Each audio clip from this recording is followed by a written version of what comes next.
Good evening, everyone. Welcome to Pressing Issues for April 25th, 2021. We are so late tonight that Jason had to go to bed. So you're stuck with me. I'm your host, David Smith. Welcome to the show.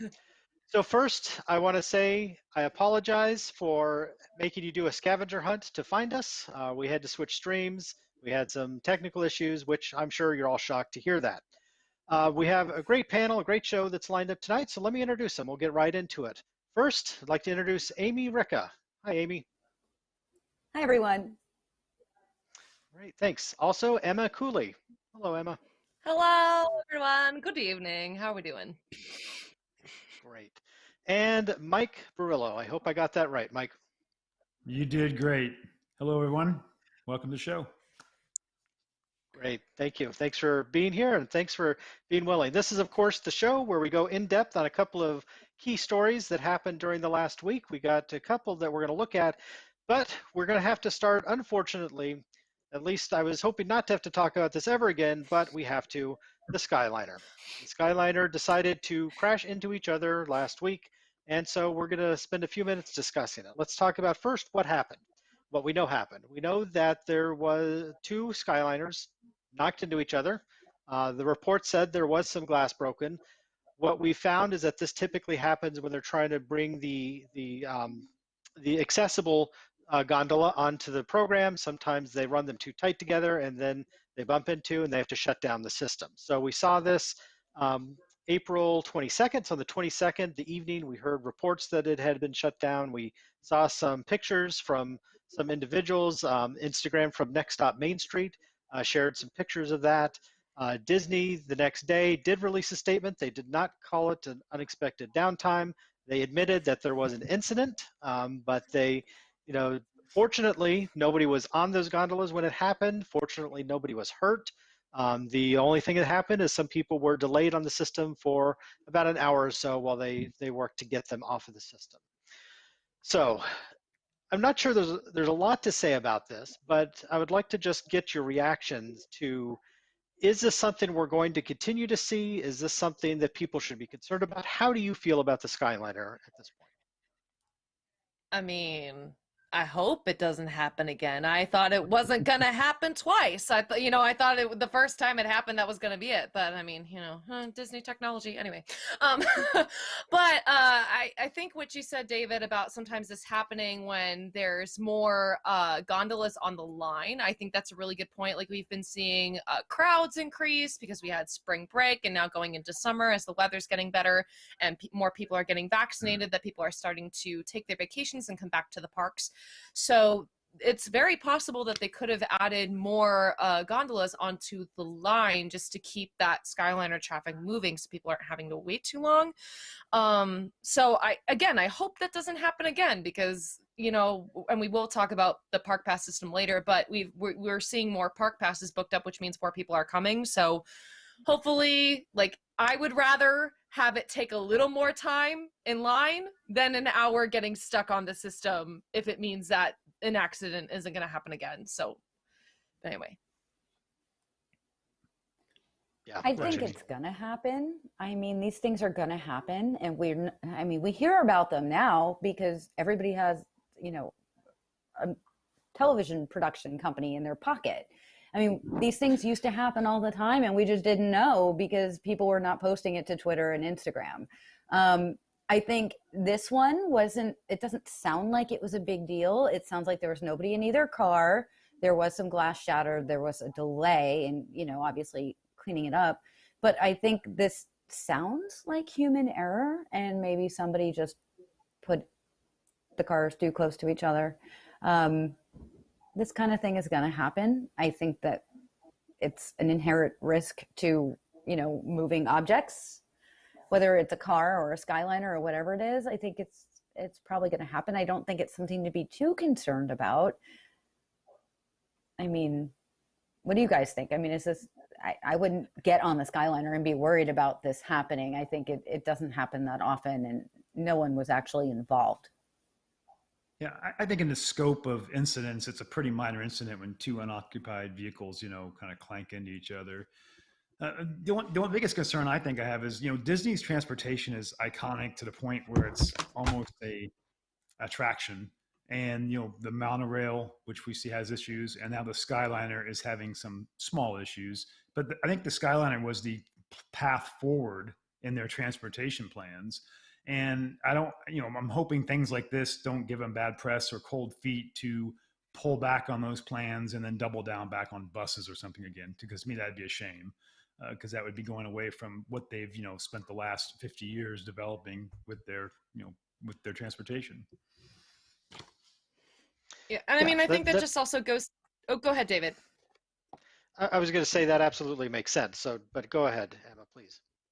Oh no, I was just gonna say, but that goes to show you that no matter what kind of transportation you're taking at Disney, you do want to plan for extra time in case that happens. And yes, there is a cat on my lap. Anyway, that's all.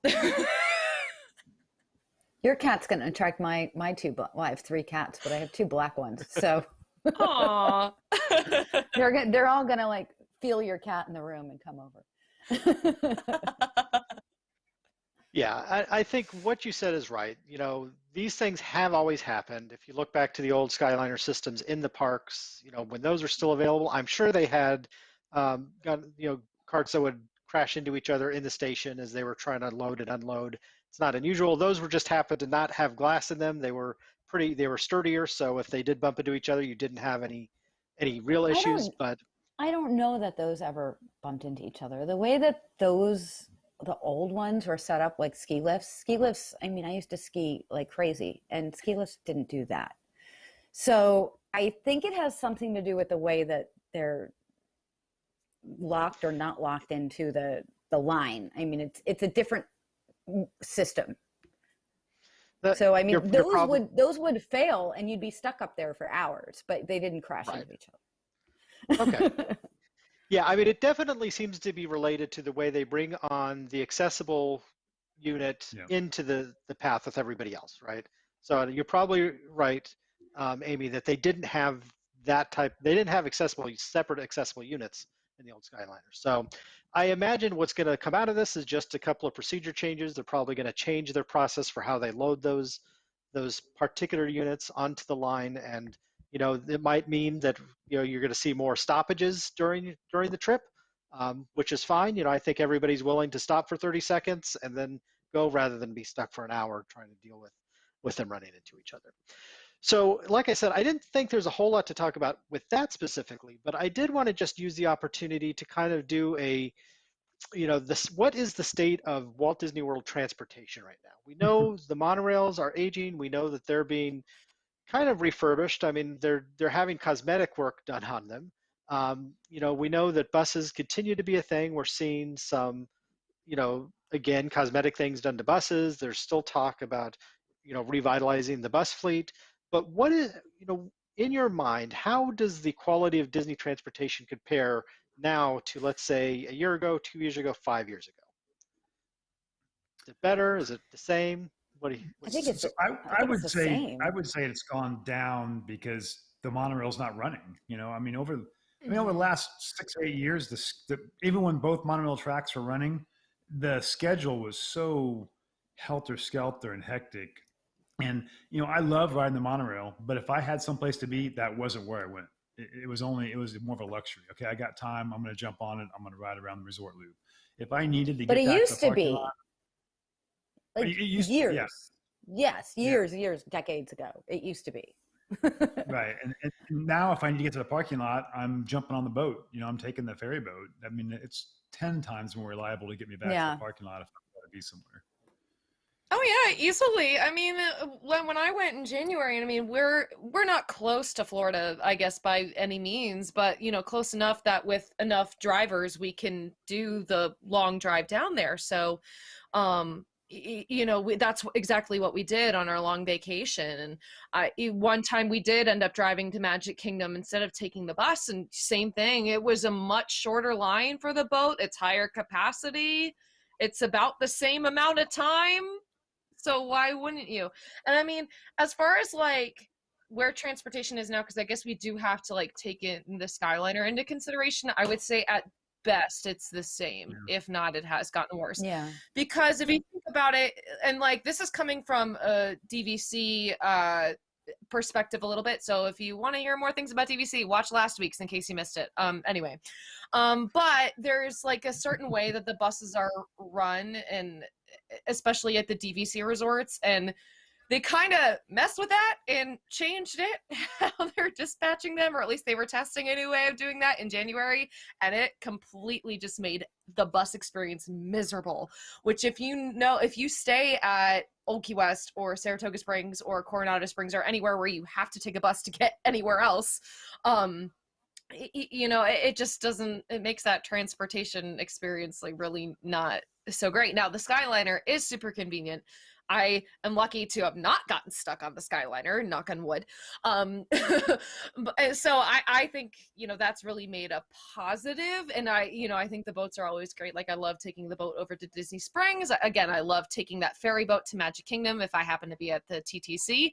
But yeah, the monorail is kind of iffy and the buses are even more iffy. So to me, the positive and the negative balance each other out to where they stay the same. I think the monorails are great if you're at a monorail resort and you're going to the Magic Kingdom. And even if you're going to Epcot, I mean, when they were running to Epcot, if you're at a Magic Kingdom resort, but honestly, they're kind of a pain. Otherwise, I too would prefer the ferry.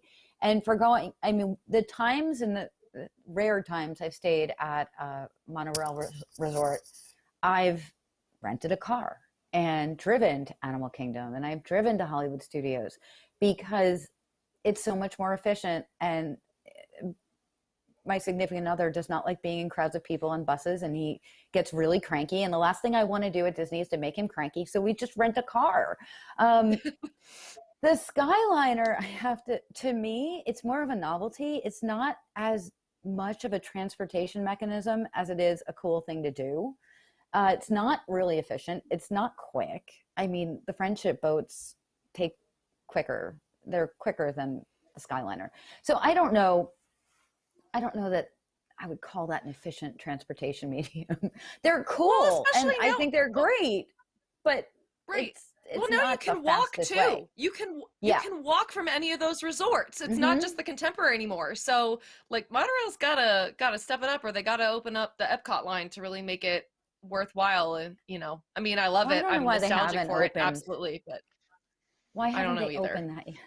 And I love when I think of Disney, I think of monorails, because when I was a little kid, that was the coolest thing about Disney. There was no monorail anywhere else in 1981 when I first went there, but Disney. And it was like what I dreamed of when I went to bed at night. It was, I'm going to get to ride a monorail.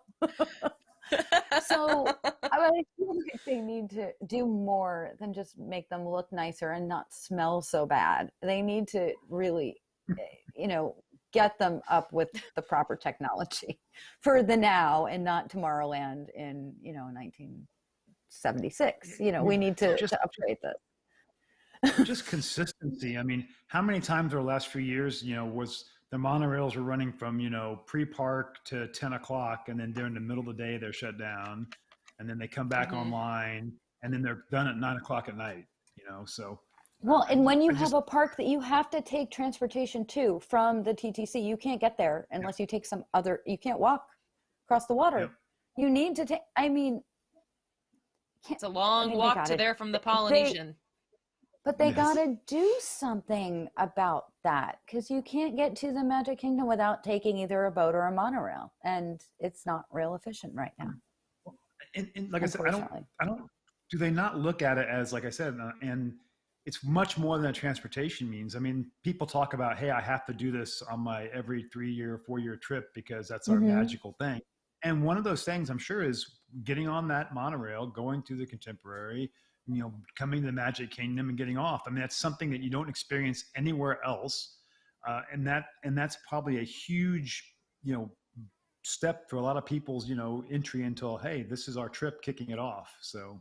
And that's the first thing and the last thing you're going to be on. So you'd want like the entry to be great, and you want the exit to be memorable so that people loved it and didn't, have memories of an awful smell or something.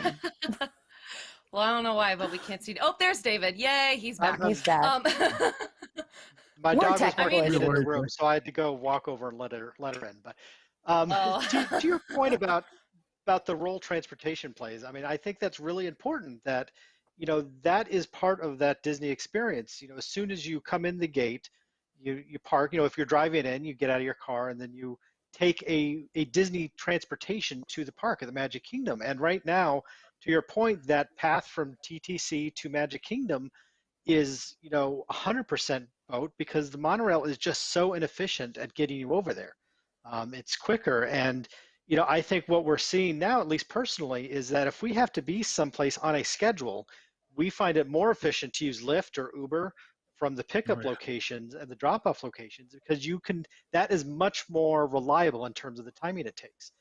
For as much work as they've done on the bus system, it is still unpredictable. And don't even talk about park closure time, because you might be sitting there for 4, 5, 6 buses in front of you, and the way they space them out, I've never seen a logical pattern to how the buses come or assigned. So that's I appreciate the scale of what they're trying to do with the buses, but I just wish they could give me something to pin my hopes on as to how long it's going to take.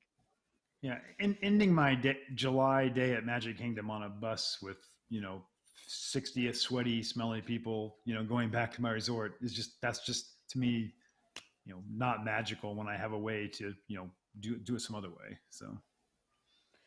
Yeah, I mean, so I guess I get to put a slightly positive spin on this. Yeah. Maybe we'll see like things improve a little as far as capacity, because that's kind of a big issue with that right now. Like, for instance, you can only have so many people in a monorail car. You can only have so many people on a bus, blah, blah, blah, at the same time. Like, the only thing that has felt efficient is the ferry boat, again, because it's so big and it has a larger capacity. So I think once we can all be near each other, or at least a little closer to each other in tight spaces again, that the buses won't be an issue, because you'll be able to fit your actual full capacity on those, and same thing with the monorails. So. Yep, so I think we all agree there could be improvements to the transportation system, but it feels like they're trying. I'm not sure the Skyliner was ever the answer, and was never going to be the answer, but it's a unique thing to try. I think it was an odd choice. It was. It is very inflexible. Other than a couple of very specific use cases for people trying to get between points, it has very little application. It's super right. It's cool. Like, let's bring back the gondolas, but make them bigger. And faster, and crash into each other. But when you have this iconic monorail, why would you not update that and create this whole other potential problem? Which, I mean, I'm sure, they had to think of all the potential problems, and they have to know that there could be potential problems. I mean, we're not the only ones. It's not just because there were 2 problems that we've heard of that there were problems. They had to go into it knowing that, I mean, anything can happen. I mean, at least that's why they free. have but that's why they have the little, like, what is that kit called in there? That like breakdown kit, with the. Oh yeah. The emergency kit thing. The emergency kit. Yeah. Bottled water in the That's bags. why it's in there. I mean, they knew. I mean, the Skyliners are, I've been on a few times. They're cool, but like David said, until they get more points of entry into the system, it's a very limited, use case for a lot of the movement right now. Mm-hmm. And so, I mean, the monorail from Magic Kingdom parking lot to Magic Kingdom, I mean, that's a huge mass flux of people. But, going from the stations now, it's just, people, just certain resorts going to certain places. It's just, it's a good start. I just hope it gets expanded. Mm-hmm. And I think people do it as like, we'll go to Hollywood Studios using the Skyliner, and then they come back some other way. Yeah. Or when the line is short. Oh, the line is real short. Let's just go that way.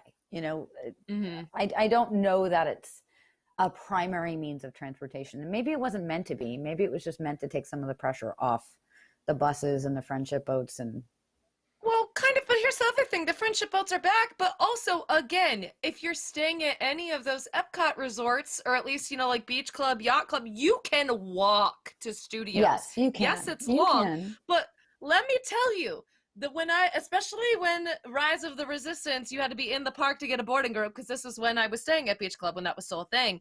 Like, we got into the park earlier, walking, than taking the Skyliner and having a transfer at Caribbean Beach.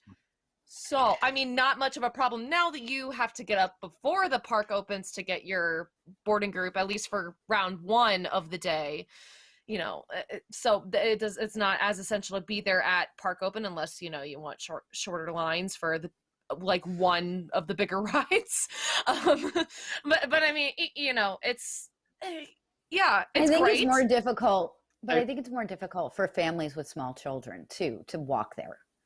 Oh, yeah. Right. If kids are too big to be in a stroller, if they're too big to be in a stroller, they're, trying to herd cats down a path to get to a theme park. Like, the kids are just like going wherever they want to go.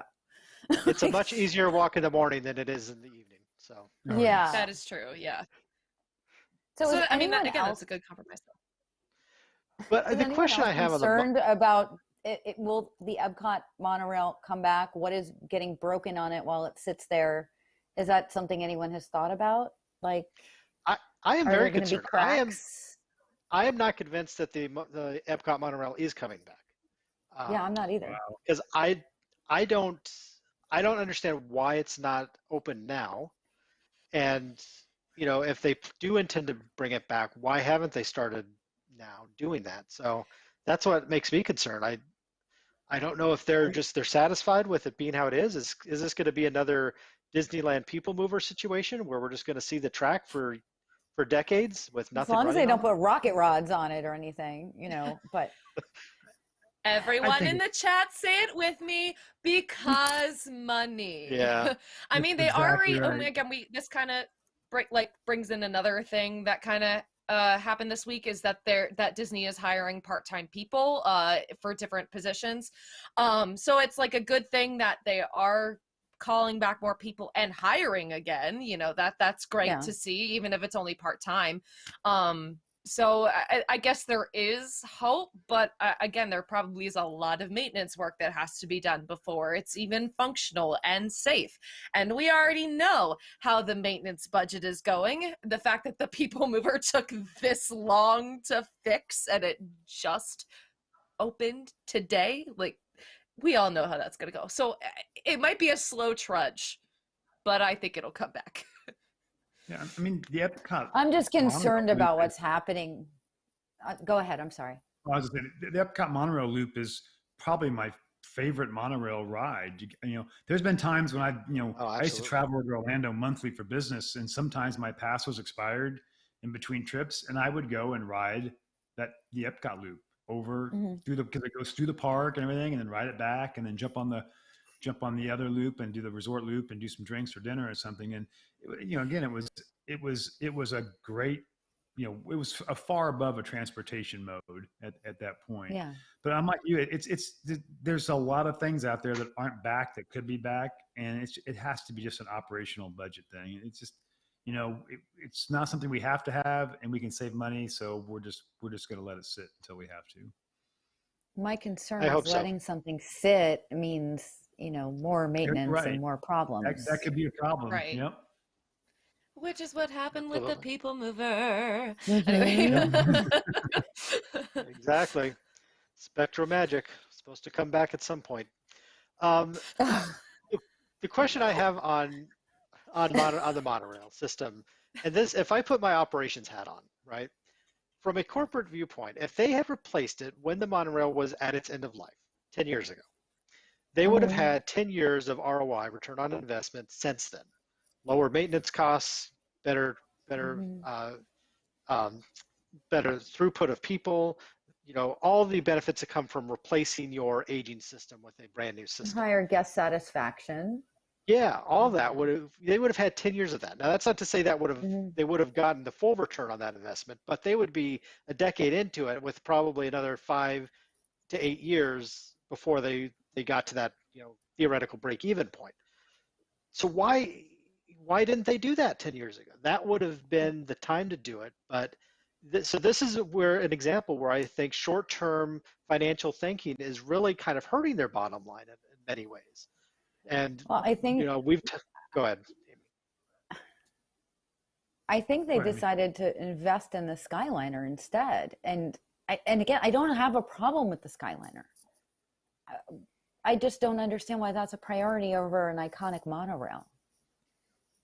What happened to wasn't there a rumor, or I think WDWNT reported about Siemens offering some kind of sponsorship? Hey, we'll buy monorails if we can plaster our name, somewhere. I mean, that was a pretty hot and heavy rumor for a while. I mean, I don't see why they wouldn't have taken them up on that. But we know that they were in They've taken discussions lots with of people up on manufacturers. stuff. Yeah. Yeah, we definitely know there were discussions about purchasing a new fleet, and those evidently got killed. And I think they're paying some of the price now. We'll see how long they can keep them running. I think it will be a sad day for Walt Disney World if they have to stop operating the monorail, for an extended period of time. Weren't the beams initially 60-year life? I think that when they were first built, I they think estimated so. 60 years. So, Yeah. I mean, obviously that could be extended with inspections, but Yeah. Maybe they're waiting for them to fall apart so they can just please don't say that. redo them. No, I think if I understand, if they upgrade the cars, they have to upgrade the track. The track is not, whatever tracks are compatible with today's monorails are not the same format. So that's my understanding. So maybe they're just waiting for that. And not in a bad way, but waiting for one to be at its end of life. To get the full use of the track, and then Maybe. if they got to replace, they got to go do major overhauls of that. I mean, do it all at the I'm same not time. a monorail engineer. I'm just, this is bits of what I've heard. I think Sounds it reasonable. sounds plausible that, a new track, the current track would not be usable with a new car. I don't know. I mean, it would Somebody have in the made chat, sense. tell me. It would have made sense to start doing that. The fact that they're spending all this time on renovating the Polynesian and redoing the hotel entrance and redoing the monorail platform and all of those things that are supposedly going to be done by end of July, because Disney does everything on time. I'm salty tonight. Anyway, it's fine. So to me, that would have made sense. Now, again, we were just or we're still in a pandemic. We're not quite out of the woods. I mean, vaccines, yes, they're happening. Good things are happening, but still, it's not completely over yet. They took a big financial hit, so that's another big part of it. But to me, I'm like, that would make sense if you're going to start the work and you already have a walking path that's finished and you have boats. I don't know. But yeah, it's, again, big money thing too, so. All right. Well, until they invent transporters, we got to live with the transportation we have. The next topic I'd like to talk about is park availability. Now, there are two separate aspects to this that I want to discuss. I'm going to start with going out west first, Disneyland. I just updated the park availability right before we started. And I don't know if anybody's noticed this, but you can pretty easily get into Disneyland, at any point that you want. If assuming you're a California resident at the moment, now I think they're going to change that this next week and say it's open to people that are vaccinated. Yes, exactly. Please, let's make that happen. But I think they're going to need to. Yeah. Because we're not the legacy pass holders. Sorry, go ahead. Exactly. Yeah, but you look at the availability calendar, 1 park per day ticket guess. So this is what theoretically would be the lowest level ticket you could buy, right? You could still get into California Adventure on the 30th, day 1. I would think they would have been lining up, for hours to just get on the website to click that in, but you can still get in. If we look at May. I think people are upset. Yeah, that was going to be my question. So, in May, you can get into both parks, for a lot of the days. You can get into California Adventure any day you want, really, except for about 3 days. Park hopper guests can get in, for a good portion of the month of May. So I was honestly shocked that there's still availability after the first day of signups. But that's my question. Why do you think this is? I think we're seeing a trend that the legacy pass holders are upset about this. Does everybody agree with that? Yes. Well, I think that is the most obvious, but I think that coupled with people that may not have been working for a long time, may not have money. And the culture is slightly different in California. I mean, people are not used to going out and doing anything at this point. They're very used to staying home. There's really not a lot of movement in what you can do and where you can go. And depending upon where you are in the rest of the country, it's different. I mean, in New Jersey, we're still, it's still very limited, but there's more movement here than there is in other places too. But I think so it's culture, annoyance.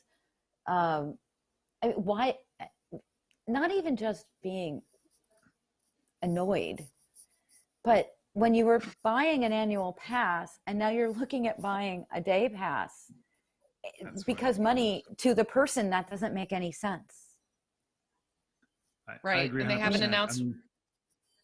Go ahead, Mike. Yeah, Disneyland is built on the local annual pass holder, and you don't have that anymore. So asking people to come in and spend $100+ a day when they could say, you know what, I can sit and wait a little while and maybe I'll have a chance to buy a pass in 3 months. I mean, why would you go? I would have trouble doing it. I'd have trouble justifying it, because if you went 3 days, I mean, that's kind of the price of what one of their cheaper annual passes was back in the day. So, and you would pay that by the month. Right. Yeah. And so the other thing is that they haven't announced these new memberships or whatever they're changing the AP program to, whatever this is. Two, we know in Florida that they announced that you can put your what you would pay towards a day ticket because of the whole issues that we had with the park pass reservations before, towards your renewal, or because they're again, annual passes still aren't being sold in Florida either, towards your renewal. So if I was in California and I knew I could put that towards the membership or towards a new pass or whatever it's going to be, okay, maybe I might decide to go for a couple days, just to get back, or whatever. But they haven't said that. Or there's nothing. It's just the day ticket. So that wouldn't make sense to me either if I lived out there and was a pass holder, and was able to just go on a whim. I wouldn't want to spend that money. I mean, I would think they could have done something for the legacy pass holders the first week or the first 2 weeks of being open with, if they weren't going to give them anything else, give them some sort of discount or give them, a couple pass holder days where they just like the cast member previews, where they, at least for legacy pass holders, offer something as a thank you or some special discount on tickets, but they're not offering anything like that. It's like me not going back to Orlando. I mean, there's lots of reasons why. I'm just not traveling and I'm not comfortable with it yet. But even if I wanted to, I let my annual pass run out. So I can't buy a new one, and I'm not going to go with a day ticket because that doesn't make financial sense. So I'm just going to wait until that comes back. If it doesn't come back, then I'm going to have to do some real thinking. Mm-hmm. Yeah, I mean, I can't say I wouldn't be doing what people in California are doing. I don't think I'd want to go. I'd wait. I'd wait it out and go, when are they going to bring this back? Yeah, I mean, we are in the exact same situation. Yeah, I've been to Florida 3 times this year and not once to the parks. I mean, I've chose to go to the beach and do a golf trip, and for the same reasons. I don't want to go drop that big lug of money for a 1 day limited experience because I've been there, done that. I know what I'll be missing. You'd have to pay for parking. Right. Well, I want to wait for more things to come back. I want to wait till I can get my pass. I want to wait till I can make it more, back to normal. But that's what I'm waiting for. Yeah. The dining discounts and the merchandise discounts and all the things that come with the pass. I mean, for me, it's just, it makes it much more worth. And we're the core audience. We're the crazy people. Right. So you don't have your crazy people. Who have you got? It's not good. I mean. Yeah. I mean, the Disneyland situation is interesting because remember, that's 25% capacity. That's all they're allowed to book right now. So they can't even fill 25% of that park. I don't think that offering, giving the availability to out-of-state residents who are vaccinated is going to solve this problem necessarily, because we all know what the visitor makeup of Disneyland is. It's primarily Southern Central California. It's primarily what used to be annual pass holders. I think where they're going to end up is they're going to have to start giving vouchers and tickets to legacy AP people, or significant discounts on tickets to them, to try I to don't know draw why them they back didn't in. do that to begin with as a goodwill measure. How hard would it have been to give 2 free days to every AP member and let them still book a reservation, and they could have they could have filled it up for the next 4 weeks. It would have Call gone me Marketing crazy. really 101, far. I mean, Yeah, marketing call me 101, crazy. you offer a discount. Go ahead. Sorry.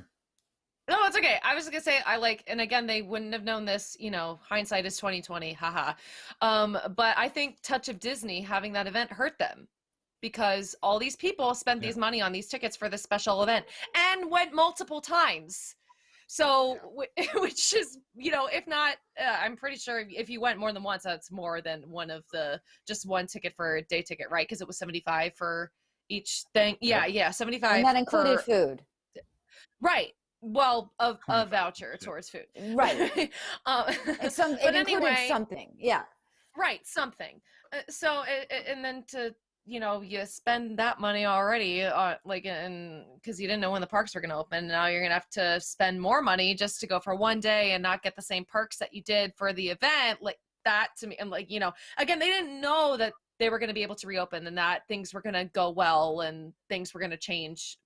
But I don't think that's helping either, because I think people got their fix for now. Without having their annual pass.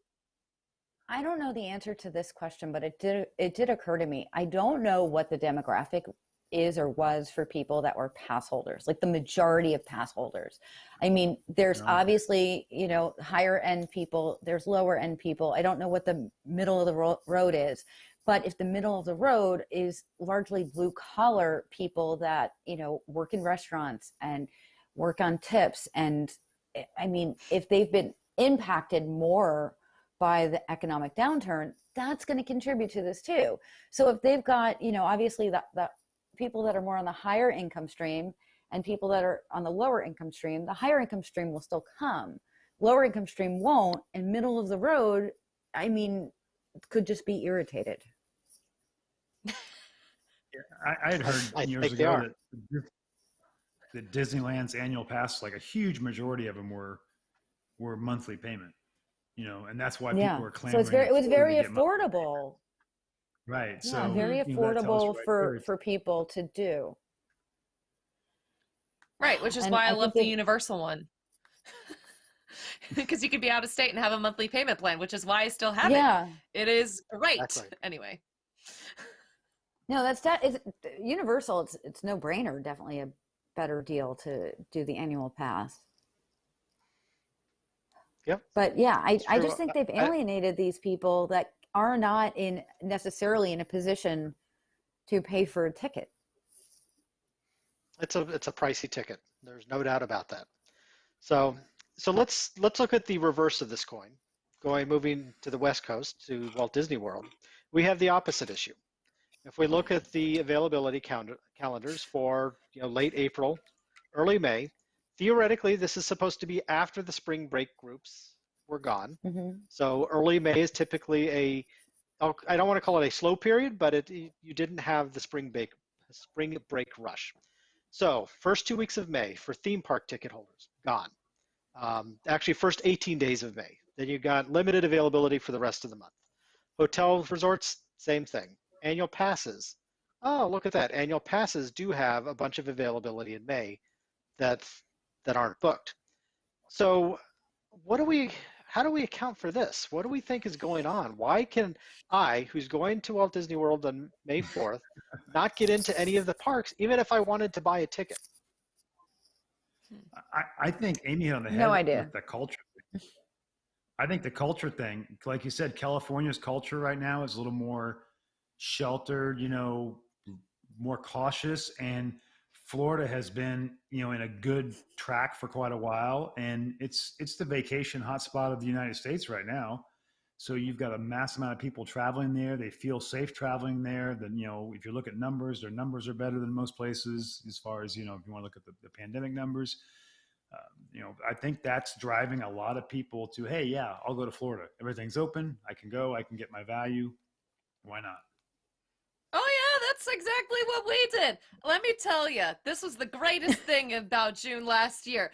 Like a week, not even a week, maybe a couple days before, we took a spontaneous trip down to Universal because we knew it was the only thing that it was open. It's like we are those crazy people. Anyway, don't worry, I'm very safe. Like we felt safe at Universal. It's fine. That's the only place we went. But anyway, like I know I am itching to get out of the house. Like anytime, even with going back to work, like there's still certain things we can't do with the state, so I am itching to go somewhere.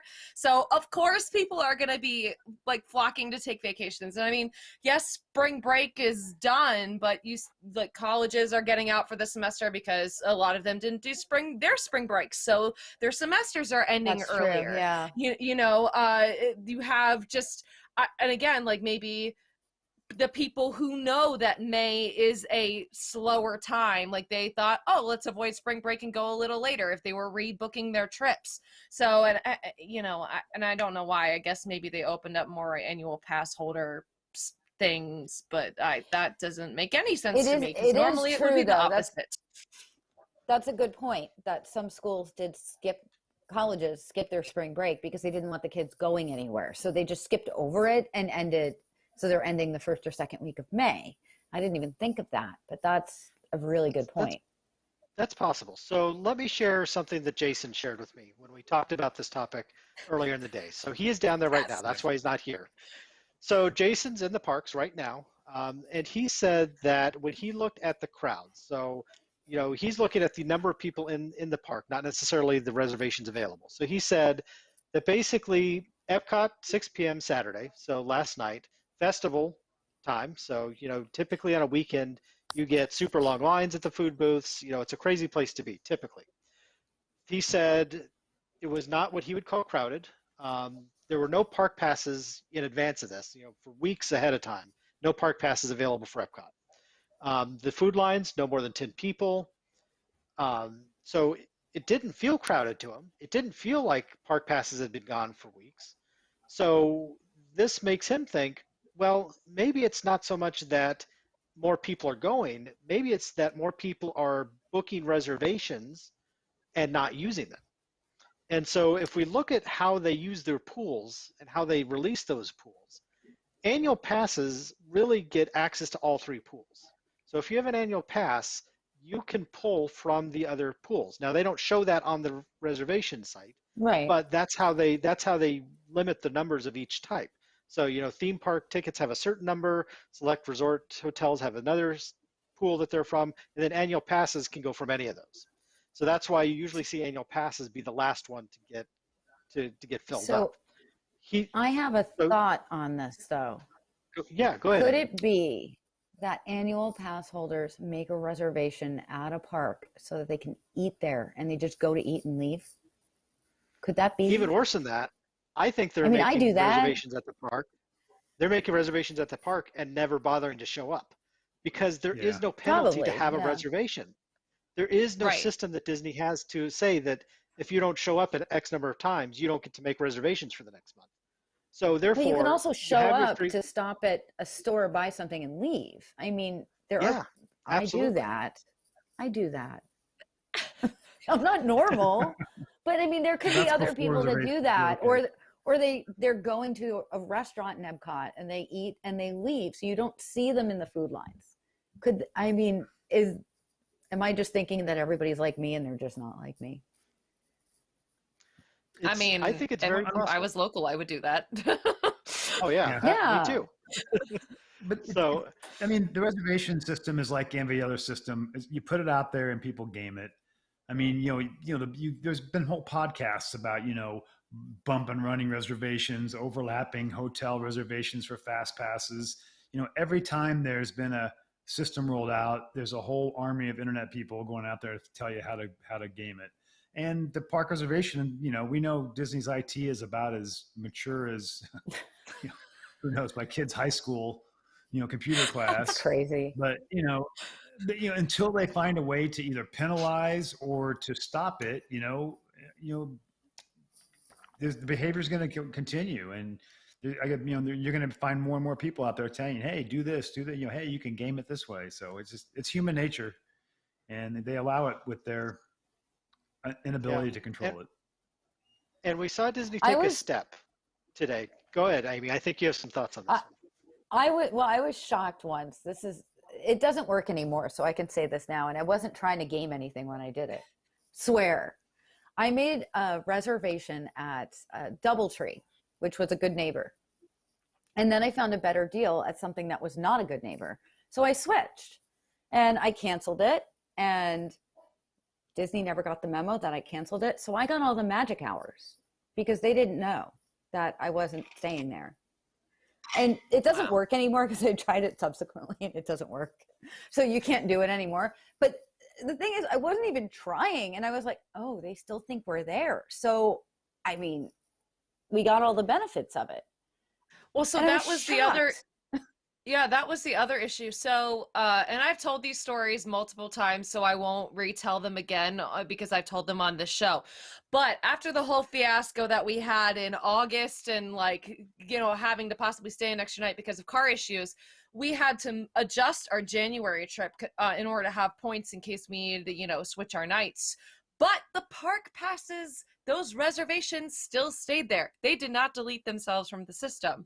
Same thing what happened when we moved, when we originally, so our August trip that we took, that same one where that issue happened, was supposed to happen in October initially. When we moved that up, those October passes didn't go away either. So it's again, this is clearly more classic Disney IT issues that they didn't think of this from the beginning, which honestly, in this time that we're in where people are, constantly evaluating whether it's safe to travel and go places and what they're comfortable with, you think that they would have thought, oh, people might change their plans last minute, especially with waiving cancellation fees and things. We might want to automatically cancel these park passes so that way there's room for other people. But no, that would be too easy.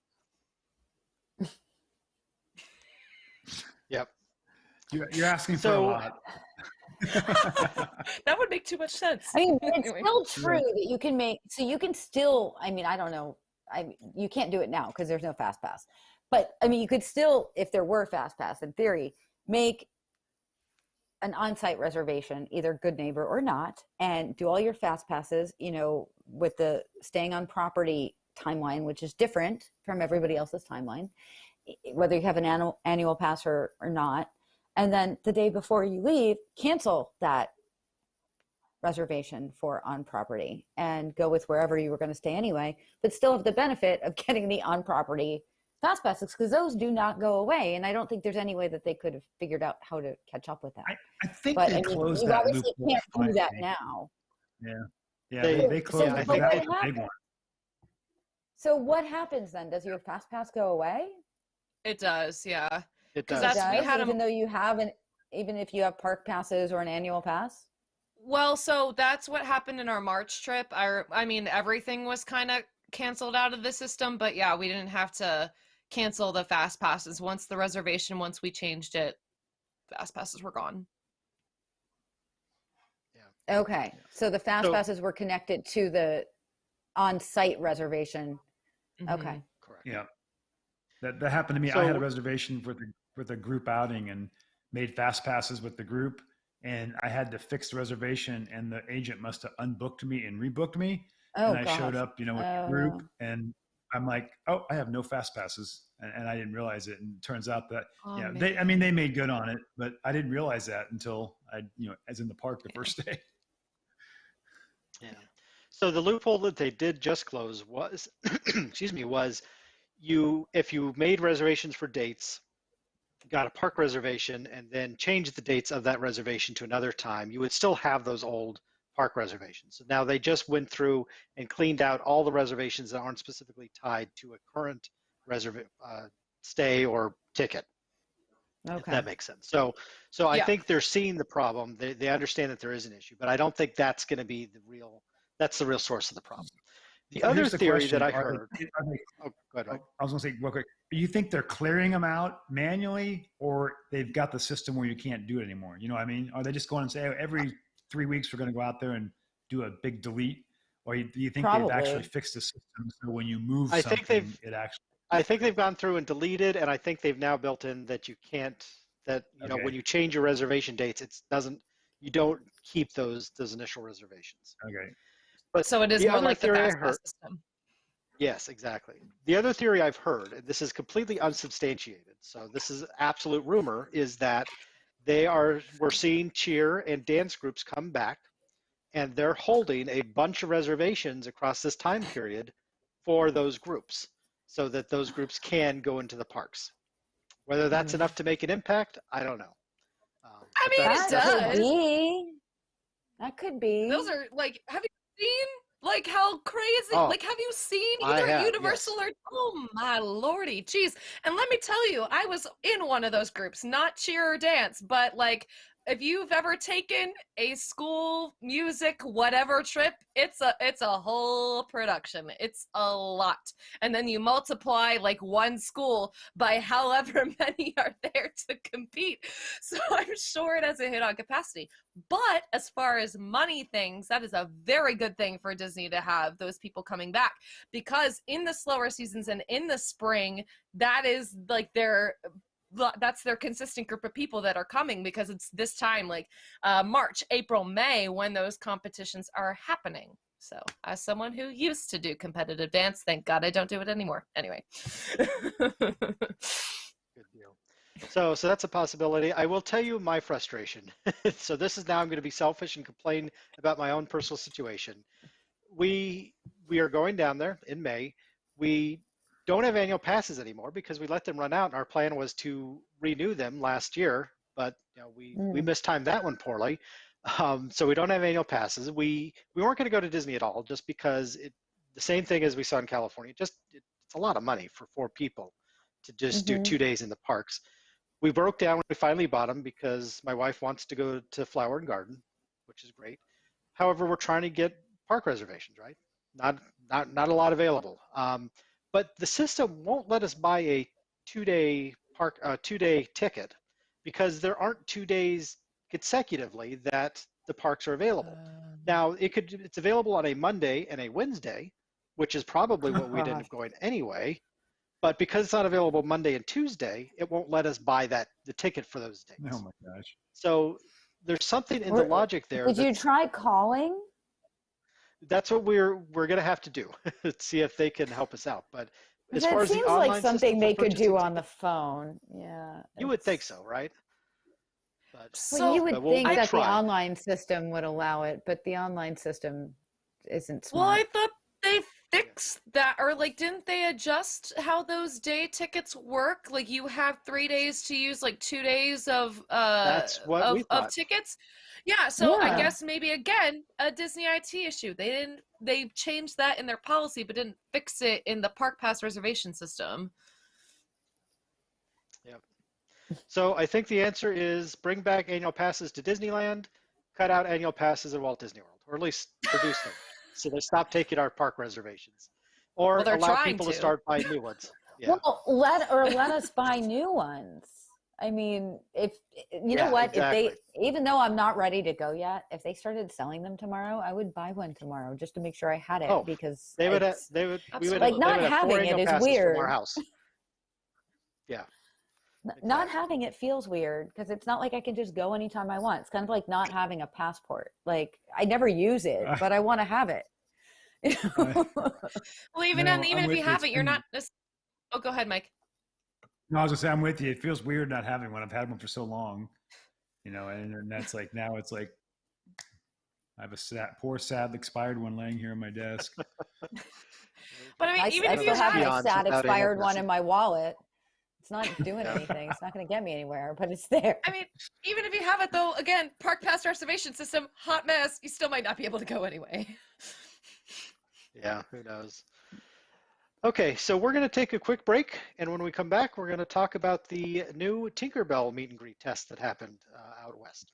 So come back in a few minutes.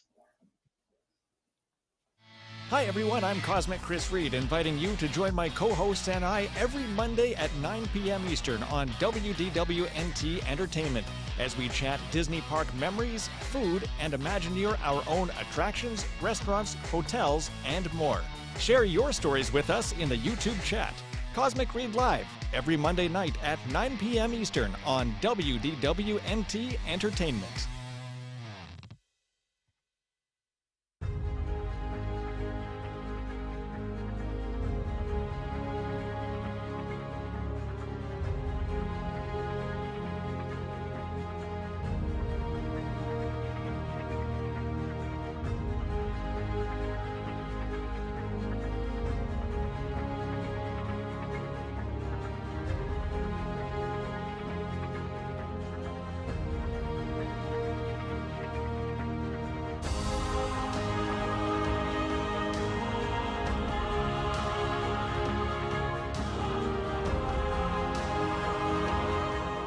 WDWNT presents Timekeeping, a year-by-year journey through the history of the vacation kingdom of the world.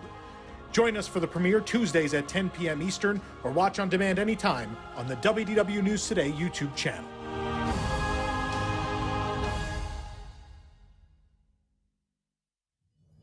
Welcome to Deep in the Plus. Each week we take a different movie or TV show from the Disney Plus vault and we tell you the history, the details, we give you our review, and we tell you if it's worth your time. Catch Deep in the Plus every Tuesday night at 9 p.m. Eastern on WDWNT Entertainment.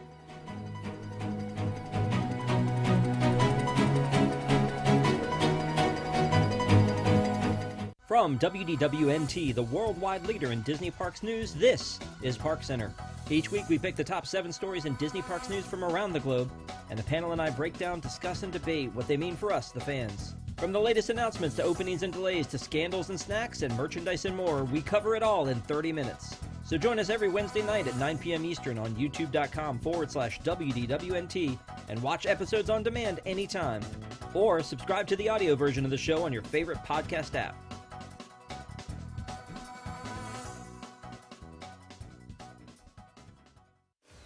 WDW News Tonight is our weekly comedy show combining the news of the week, comedy segments, thoughtful discussions, insane characters, parody commercials, games, and more.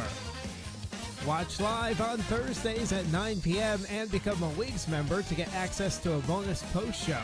Watch WDW News Tonight episodes anytime and live on YouTube, or get the audio-only version on iTunes and other podcast services.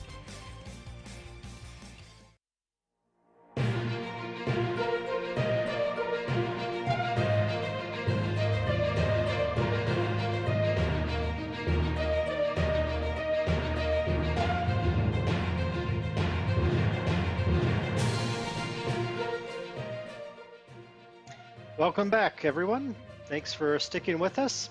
Before we jump into our next topic, I do just want to give a quick thank you to our producer, Kevin Lake, who has done an absolute hero's job tonight to get the show running and keep us on track. So, Kevin, thank you so much. We would not be on the air now if it hadn't been for him. So appreciate all his work behind the scenes to keep us running. So the story I wanted to talk about was something that happened during the Touch of Disney event at California Adventure. There was evidently some testing that was being done with the meet and greet experience for Tinkerbell. A family was invited in and they documented their experience. Basically, it was the ability to meet a life-size, so shrunk down Tinkerbell that was in a room. There were projections all over the place. There were butterflies flying around. And then, of course, Tinkerbell actually got to interact with this guest's children. So, they could ask questions and have a conversation, just much like you would with the face character. So this is a really interesting use of technology. We know that a lot of times that we're against projections being used, but I think this is an example where projections can absolutely be used in the right way to provide a very unique experience. I think, if you're having a meet and greet with Tinkerbell, it makes sense that Tinkerbell is the actual size that she is. So this was interesting to me, and I wanted to get the panel's thoughts on, first of all, what did you think of this particular test that happened, and where do you think meet and greets are going to be moving in the future? Certainly as we come out of COVID protocols, we're going to be able to actually see characters again closer than we are now. What are those going to be like? I think this is probably somewhat of the future. Maybe the talking Mickey head thing. I don't think that went over great. I thought it was kind of spooky I looking forgot about myself, that. creepy. Yeah, that was kind of a creepy thing. The projection mapping gives them the ability to quickly change, what's happening. They don't have to rebuild sets. Maybe even reusable pieces of the interaction. I'm not sure how they're going to do it behind the scenes, but I think this is probably a good look to what they'd like to do going forward. So I have a crazy theory. I think that maybe, just maybe, this could also be applied to something, say, in Avengers Campus, i.e. like Ant-Man and the Wasp, like being able to shrink down and also get bigger. I think it would be really cool to have something like that. But I mean, as far as like making this Tinkerbell experience more lifelike, and I still haven't figured out how they did it. Like that was shocking to me how like they could make that happen. Like it really would. If I experienced it, I would be blown away. And of course it's magical. So I just hope that, that they continue to go in this direction of using technology to enhance the storytelling and not distract. I think it's great. I'm all for this kind of character meet and greet. I think it's a really cute idea and really fun, and I'm very happy. I hope it comes to Walt Disney World. I will be a very happy clam if it does. I think it's great. I just wish that Disney IT could talk to Disney Imagineering and they could all get their technology in order. True. But I mean, It's look all at what they about budget. can do. Look what they can do. They can do anything, right? And this is a pretty cool thing. I don't know where meet and greets as we knew them will wind up. I'll be honest, I've thought about that. I'm a little sad about, the possibility of what we knew as meet and greets changing, but I think this is a great thing. I think it's amazing. Yeah, I mean, it definitely seems like a good use of technology. I will say Imagineering is very good at creating one-time events, that they can replicate over and over throughout the day. IT has to replicate 30,000 events in a single minute. So a little bit of a different job, but still your point is taken. Why can't they talk to each other and figure out some solutions to help their IT situation? But they're so tech savvy in so many ways. And I worked in tandem with, I didn't work for Disney, but I worked in tandem with Disney Studios on many different things on the cinema side, from exhibitors to the engineering side in my past careers. And I know what they're capable of. So, when I came back to just being a normal person and planning a Disney trip, I was like, I don't understand why this is so hard. Why does Stitch keep eating the page? Like, I don't get this. Because I know what they're capable of doing on the other sides of the company. So it's shocking to me that, I could trick them into thinking I was staying on property when I wasn't, even when I wasn't trying to trick them. Like, just things like that. I was like, this is not the Disney that I know.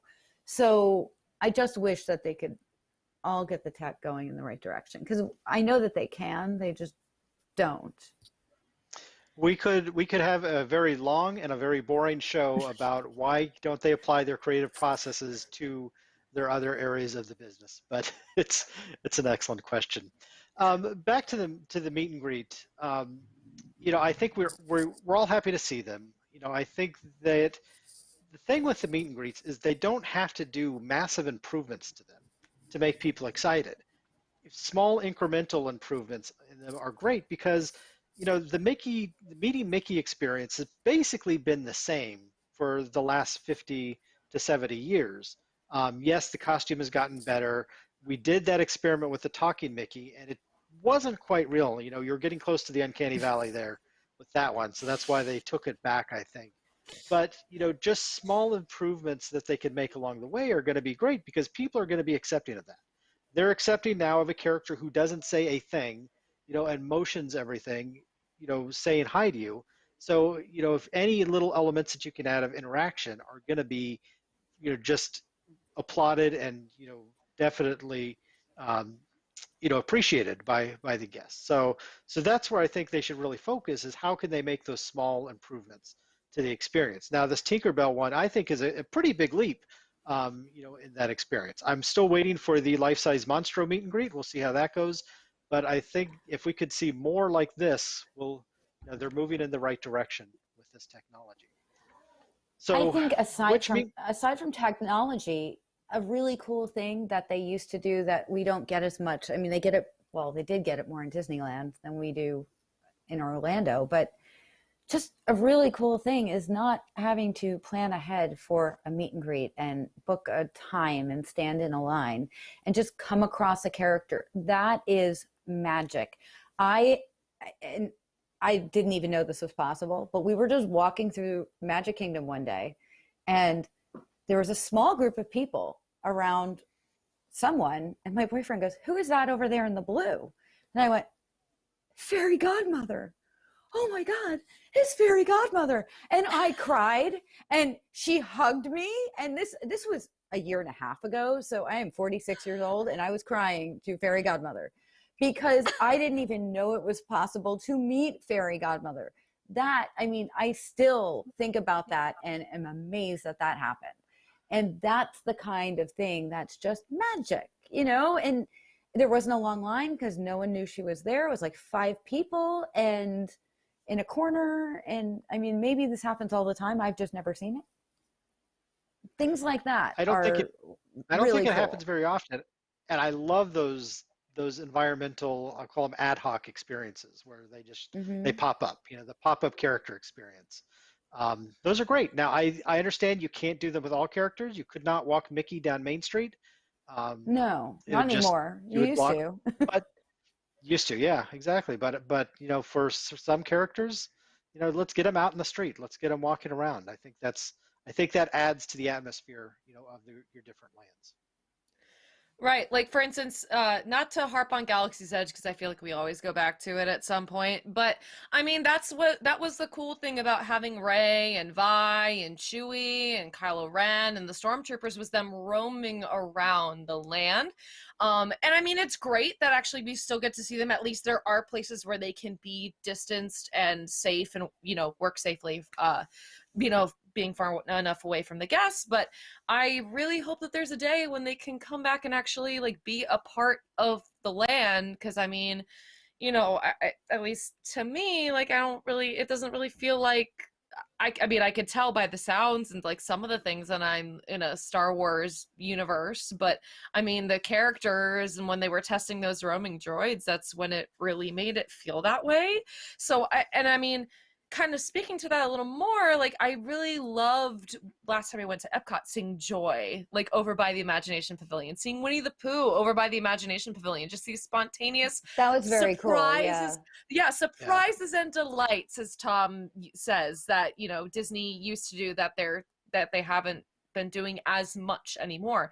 I think that's a great way to, again, keep the magic, bring it back in a way, and bring back those spontaneous moments that we've been missing for quite some time. But again, that might change when we see parades coming back possibly, and the usual entertainment that we would see. But I hope that these don't go away, at least in the other parks. Yeah. Agreed. Yeah, so speak of the Disney experience for I think most families. So I hope they come back in a very similar fashion. So absolutely. Speaking of characters, they're not calling it that, but it seems like the Living Character Initiative has been resurrected. We saw the robotic Groot that Disney Imagineering is testing and developing. So a walk-around character that's self-contained. That's great. It seems like Galaxy's Edge would be a perfect place for that. They're already droids. You don't have to make them look like other characters. So, I'd like to see more of that. I'd like to see more more characters, whether robotic or in person, roaming around the parks. I think that could only add to making it a special experience. And kids and adults Is love this that. going to be another? Is this going to be another dinosaur that shows up for 1 or 2 days and disappears? Push lasted a few Or the weeks. I mean, Wally, yeah. it's cool, but is it just another one of these? Hey, look what we can do, but sorry, you're never going to get to see it. I mean, that's the thought in the back of my mind is: are we actually ever going to see these really cool things in the park? I mean, I think the Tinkerbell thing we will see, because wasn't she greeting in like town hall or on Main Street, right? Like she has a meet and greet set up there. Like I think we could actually see that come to the Magic Kingdom because she already has a place. Yeah. It's just adding that infrastructure, adding that technology in. So I think that one's possible. The roaming characters, I think that's still a big if and when, depending on when it's safe for those cast members to be roaming around freely and getting closer to guests. But I sure hope so. I'm being hopeful on this one. I hope it happens. I've heard the dinosaur sitting in an Imaginarium with a sheet over it. I think I heard that on another podcast when somebody had a tour of it. It's just curious if that's something that cool that was really going to be, I thought a great enhancement to the park. Literally came and went, disappeared. So I think there's probably lots of cool things sitting with sheets on them. Yeah, wouldn't you like to get access to that warehouse? Yeah. So they're like probably broken in because they've been sitting so long. Right. It is a huge logistical challenge, though, to bring a self-contained device or robot into the park. You got to think about the environmental concerns, just the crowd concerns. I mean, I can't walk through the park, on a busy day without bumping into somebody. Now, think about the liability of, a 250-pound metal machine walking through the park. So, I hope that they get the technology where they could start rolling them out. I suspect you're going to see very limited uses for them. You think about the Starliner, Star Wars Starliner. You'll probably see them there first. Marvel Campus, you'll probably see Groot in a very isolated, self-contained area. But at that point, what's the benefit? I mean, why not? I don't want to break the magic, but why not just have a costume person at that point? If you have to create the special space for them. The whole point is that you get them out into where people are. And then people are going to crowd around it, and then you've got the problem of people crowding around it, and how does it get out of the people? Well, what was the one thing. The kid jumped on? Oh, they were testing one in Animal Kingdom, and some kid ran and jumped on it. So I think they had to pull it back. I'll have to look that up at some point. It sounds like it happened. I would like to see that.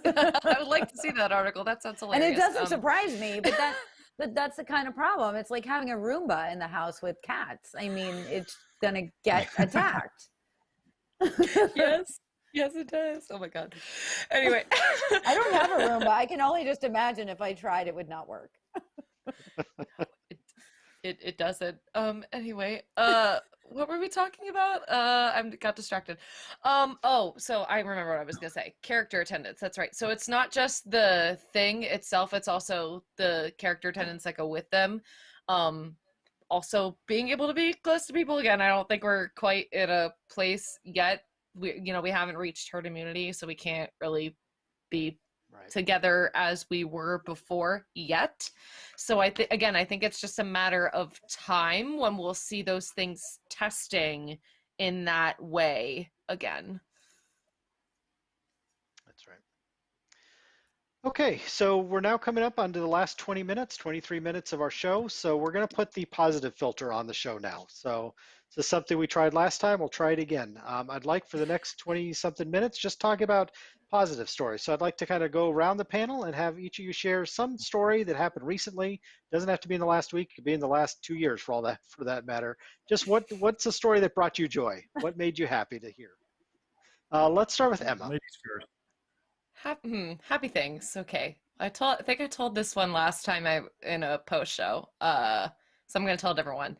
I'll just say like it's a positive thing, and I mentioned this earlier about Disney hiring again. You know, as someone who works on the entertainment side of things, like I feel like that's obviously going to be the last thing to come back because they have to change shows and, you know, do all sorts of kinds of things. But I mean, it's good to see that they are hiring certain positions. Again, they're just part-time, but I'm hoping that this means that, hey, maybe we'll see the college program start to come back in the fall or next spring. Maybe we'll see, you know, and again, vaccinations pending and international travel pending, maybe we'll see the international program come back. So good things are happening, and I'm very happy for these cast members that are getting called back on both coasts. Makes me very happy. As you know, I have a friend who's a cast member at Animal Kingdom, and my best friend from college was a college program cast member. So yes, all good things. Yay, cast members. You guys make the magic, as my shirt says. Anyway. Excellent. Yeah, and just specifically, they were bringing back attractions, custodial, merchandise, and quick service food departments. So those are the initial departments. I would have liked to have seen maintenance on that list, but I'm sure they'll be coming back soon. Positive, as well. positive. Yeah, exactly. But yeah, absolutely. And more bringing the cast members back is absolutely a positive thing. Cannot have enough stories like that. Good deal. All right, Amy, what do you think? I think we're going in positive directions now. I mean, with cast members coming back, with it sounds like, well, the Festival of the Lion King coming back, we're on our way to getting back entertainment. With the tacos installed in Epcot, we're on our way to fireworks. Yeah. And I can't wait to see what it actually looks like. Well, if they're there, we may make them work. But they wouldn't have put them there if they weren't planning on starting use of them soon. So we're getting there. We are getting there. And Disneyland opening again. I mean, as much as, you know, they could have done things differently for pass holders, it's opening, and maybe they'll, you know, rethink that and do something special for legacy pass holders, you know, retroactively. I don't know. But, you know, things are changing, and we're getting there, and people are getting vaccinated, and this is all good. It's the only way we're going to get past this. Yeah, it's slowly getting there.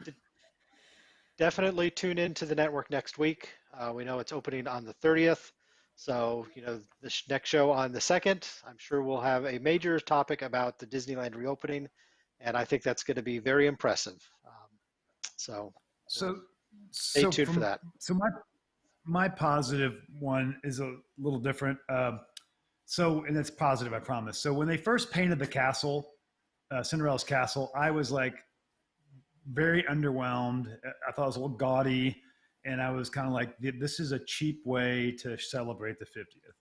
But now that they've started to add the spirals, or whatever you want to call them, and the tapestries, I think they've really got a great icon now for the 50th birthday anniversary. So much better than the last time they messed with the castle for her birthday. And it looks so much better than it did to begin with, too. I agree with you. Yes, I didn't like the paint job originally. And I understand it reads different in person, but I was like, this is ugly. Yeah. And for as much as I didn't like it when they did it, I'm really liking it now. So I think it's, you know, one of those things looks where, nice hey, with the stay calm. Things. Yes, it looks really good. And, you know, credit to Disney. Sometimes it takes some time, but they eventually get there. So that's my positive spin for tonight. Good deal. Well, you didn't hit on a couple of mine, so I'm actually going to share three stories. The first one, fancy. We mentioned this at the beginning, but this is huge, at least for me personally. The PeopleMover is running again. There were guests that were riding the PeopleMover today, so it was a little bit scary. They had cast members on this morning, and they evac'd them off of the ride. We thought that might be a sign that we were going to have to wait again, but they opened it up this afternoon. I think our WDWNT team was second in line to ride it, and we got our video out. So if you know, head over to YouTube if you'd like to experience that again.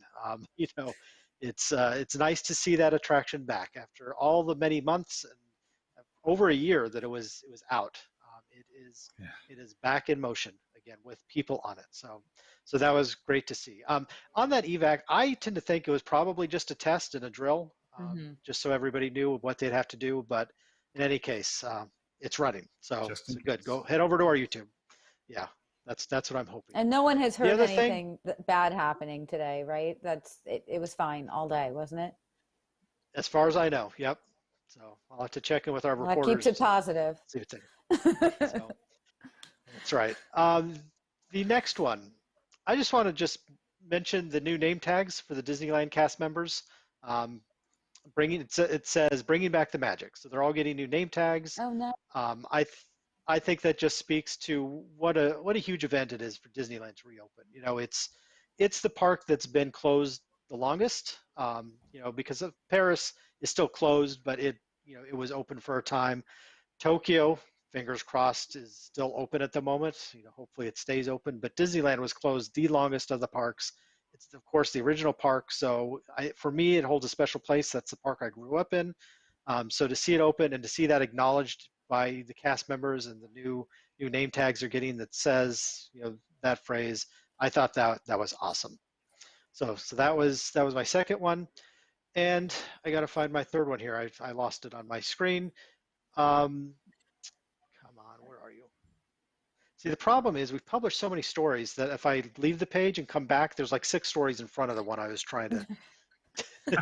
It's an eventful time. Yes. Oh, this was it.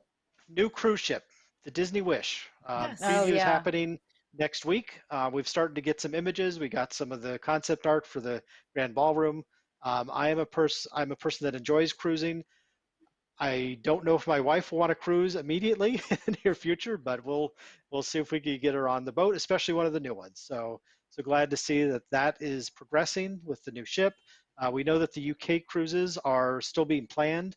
We did hear that they are requiring people on those UK, I'll call them test cruises, they do have to be vaccinated. So I wonder if that's going to be a pattern for cruising for the next period of time when it does start up, but we'll see.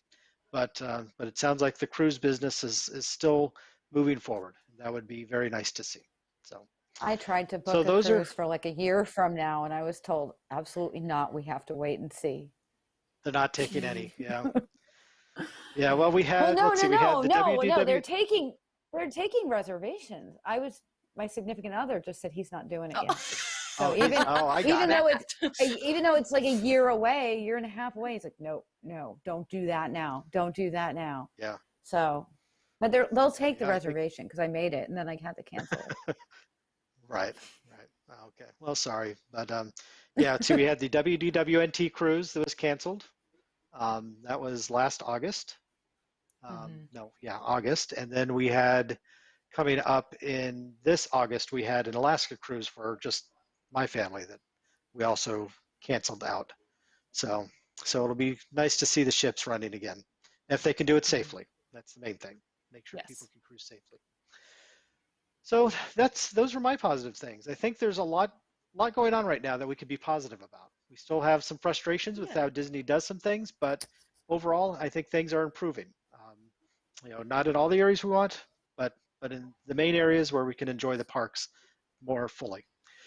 So those are the only topics we had for tonight. Anybody have any closing thoughts? Anything that you'd like to plug or looking forward to? I have another positive thing that I can share. That's not Disney, but theater, my friends. For those of you who enjoy it or are in the industry like myself, is coming back. Anyway, I'm so excited. Awesome, I have an apprenticeship with the Commonwealth Shakespeare Company, and I cannot wait to get started on that. Anyway, so that will be in person, not this summer, but next summer. So yes, things are coming, people. We are light at the end of the tunnel. If you can, just stay strong. We got this. We're close. We're so close. Yeah. Marcy and I keep trying to get into one of the New York test events down in the city to participate in that, but it's tough to get in right now, but we're keeping trying. We're waiting, counting down the days till we can book some tickets to a show. All right. Anybody else? All right. Well, Emma, Amy, Mike, thank you so much for helping out. Some great content. And thank you for your opinions. Thank you again to Kevin for keeping us running. Great job, Yes. Kevin. I Thank do you, just want to Kevin. mention a couple of things. If you like the show, please hit the like button. Please subscribe, so you can find out about all our shows. I have a feeling we're going to have a lot of video content starting on the 30th and a few days after. Carousel of Products, which Emma is pointing out to me. We have a very shirt, popular do shirt it. right now. Yep.